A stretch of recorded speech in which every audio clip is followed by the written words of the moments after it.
রাজ্যে রেল যোগাযোগে আসতে চলেছে বড় পরিবর্তন। বহুদিনের অপেক্ষার পর এবার বন্দে ভারত এক্সপ্রেস চালুর ইঙ্গিত দিলেন মুখ্যমন্ত্রী ডক্টর মানিক সাহা।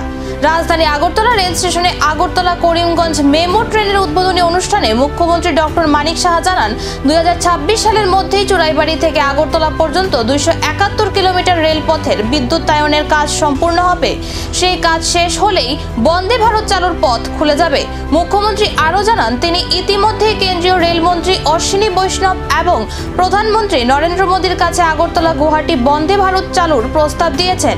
শুধু বন্দে ভারতই নয়, রাজ্যের জন্য ডবল রেল লাইন, জিরানিয়া বোজ্জংনগর নতুন রেলপথ এবং জম্মু পুরী ও গয়া পর্যন্ত নতুন এক্সপ্রেস ট্রেন চালুরও দাবি জানানো হয়। তবে এখনও বন্দে ভারতের নির্দিষ্ট উদ্বোধনের তারিখ বা সময়সূচি ঘোষণা করা হয়নি।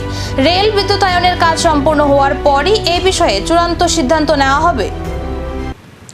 রাজ্যের রেল মানচিত্রে কি এবার সত্যি যুক্ত হতে চলেছে বন্দে ভারত?